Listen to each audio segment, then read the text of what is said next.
आजच्या व्हिडिओमध्ये आपण विदर्भ स्पेशल आलू वांग्याची भाजी बनवणार आहोत। विदर्भात कोणताही कार्यक्रम असो ही आलू वांग्याची भाजी बनवलीच जाते आणि ही आलू वांग्याची भाजी खायला पण खूप चविष्ट लागते। तर चला आता आलू वांग्याची भाजी बनवूया। मी इथे 4 वांगे आणि 3 आलू घेतलेली आहे।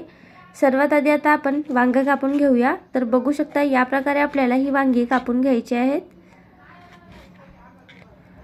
एकदम लहान आकार नाही करायचा आहे, मीडियम साइज मध्ये आपल्याला हे कापून घ्यायचे आहेत। आणि मी हे वांगी आणि आलू आधीच छान अशी स्वच्छ धुवून घेतलेली होती। आता आपण यांना कापून घेऊया। कापून झाल्यानंतर यांना पाण्यामध्ये टाकून ठेवायचं आहे, जेणेकरून हे काळे पडणार नाही। आता याच प्रकारे मी तुम्हाला एक आलू पण कापून दाखवते। तर आलू पण आपल्याला असंच कापून घ्यायचं आहे। एकदम लहान आकार नाही करायचा आणि एकदम मोठं पण नाही, मीडियम करायचं आहे। आणि आलूच्या वरची ही साल नाही काढायची आहे, म्हणजे सालीसकटच आपल्याला हे आलू टाकायचे आहेत।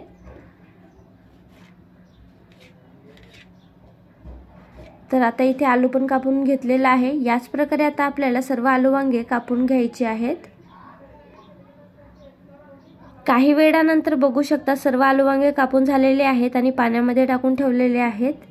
आलू वांग्याबरोबरच मी इथे 2 कांदे आणि 2 टमाटर बारीक बारीक कापून घेतलेले आहेत। त्याचबरोबर तेजपान, मसाल्याचं वाटण आणि इकडे कोथिंबीर घेतलेली आहे। आता आपण भाजीला फोडणी घालूया। तेल गरम होण्यासाठी ठेवलेलं आहे। तेल गरम झाल्यानंतर त्यामध्ये तेजपान टाकायचे आहे। तेजपान टाकल्यानंतर आता आपल्याला इथे कांदे टाकून घ्यायचे आहे। सर्व कांदे टाकून घ्यायचे आहे आणि या कांद्यांना छान असं परतून घ्यायचं आहे आणि या कांद्यांना शिजू द्यायचं आहे। आता या कांद्यांना छान शिजू देऊया। कांदे शिजल्यानंतर आता आपल्याला इथे मसाल्याचं वाटण टाकायचं आहे। मसाल्याच्या वाटणची रेसिपी ऑलरेडी आपल्या चॅनलवरती अपलोड केलेली आहे, तुम्ही प्लेलिस्ट मध्ये जाऊन बघू शकता किंवा मी या व्हिडिओच्या डिस्क्रिप्शन मध्ये लिंक देऊन देणार। तर या मसाल्याच्या वाटणला पण छान असं शिजू द्यायचं आहे। बघू शकता या प्रकारे छान असं परतून घ्यायचं आणि शिजू द्यायचं आहे।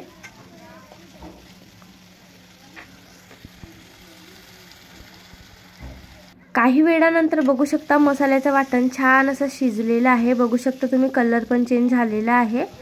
आता आपल्याला इथे काही सुके मसाले टाकायचे आहेत। तर सुक्या मसाल्यांमध्ये मी इथे सर्वात आधी लाल मिर्च पावडर टाकलेली आहे। लाल मिर्च पावडर 1.5 चमच टाकलेली आहे। त्याबरोबरच 1 चमच मीठ टाकलेली आहे आणि थोडीशी हळदी पावडर आपल्याला इथे टाकायची आहे। या व्यतिरिक्त मी इतर कोणतेही मसाले टाकलेले नाही आहेत, बघू शकता तुम्ही। आता यांना छान असं परतून घ्यायचं आहे आणि या मसाल्यांना छान असं फ्राय करून घ्यायचं आहे, म्हणजे शिजवून घ्यायचं आहे। मसाले छान असे फ्राय झाल्यानंतर आता आपल्याला त्यामध्ये टमाटर टाकून घ्यायचे आहेत। टमाटर टाकल्यानंतर या टमाटरांना सुद्धा छान असं परतून घ्यायचं आहे आणि हे टमाटर छान शिजू द्यायचे आहेत। काही वेळानंतर बघू शकता टमाटर छान असे शिजलेले आहेत। बघू शकता तुम्ही छान टमाटर शिजलेले आहेत, मसाला पण छान शिजलेला आहे। आता आपण याच्यामध्ये आलू वांगे टाकून घेऊया। सर्व आलू वांगे आपल्याला इथे टाकून घ्यायचे आहेत।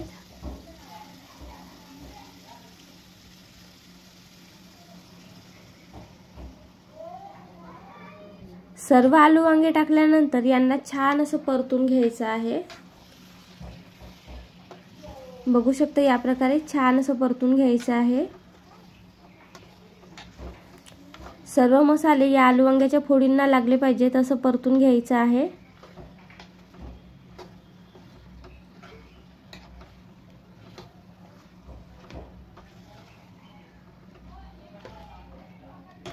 आणि परतून झाल्यानंतर आता याला झाकून ठेवायचं आहे कमी गॅसवरती। 15 मिनिटांसाठी झाकून ठेवायचं आणि अधूनमधून चेक करत राहायचं आहे। 15 मिनिटांनंतर बघू शकता हे आलू वांगे छान असे शिजलेले आहेत। कमी गॅसवर आपण 15 मिनिटं ठेवलेलं होतं आणि छान शिजलेले आहेत। आता मी इथे मसाल्याचं पाणी टाकलेले आहे, म्हणजे ज्या डब्यात मी मसाला बारीक केलेली होती तो पाणी मी इथे टाकलेले आहे आणि आणखीन थोडा जास्त पाणी टाकलेले आहे, म्हणजे आपल्याला जेवढी ग्रेव्ही करायची आहे तेवढं आपल्याला इथे पाणी टाकायचं आहे आणि आता या पाण्याला उकळी येऊ द्यायची आहे। काही वेळानंतर बघू शकता छान अशी उकळी आलेली आहे आणि आता बघू शकता आलू वांग्याची भाजी एकदम रेडी झालेली आहे। आता आपण याच्यामध्ये कोथिंबीर टाकून घेऊया। कोथिंबीर टाकल्यानंतर तर बघू शकता आलू वांग्याची भाजी छान अशी आपली रेडी झालेली आहे। आता आपण ही आलू वांग्याची भाजी एका प्लेटमध्ये काढून घेऊया। ही आलू वांग्याची भाजी खूपच चविष्ट लागते, एकदा तरी या पद्धतीने नक्की बनवा। आणि जर विदर्भातील कोणी हा व्हिडिओ बघत असणार तर तुम्हाला जर लग्नामध्ये जशी आलू वांग्याची भाजी बनवतात तशी बनवायची असेल, म्हणजे सेम चव, तर ही रेसिपी पहा आणि बनवा। अगदी सेम सारखी चव येणार, लग्नासारखीच चव येणार भाजीची। एकदा तरी या पद्धतीने नक्की बनवा। आणि जर हा व्हिडिओ तुम्हाला आवडला असेल तर व्हिडिओला लाईक, शेअर, कमेंट आणि चॅनलला सबस्क्राईब करायला विसरू नका। धन्यवाद।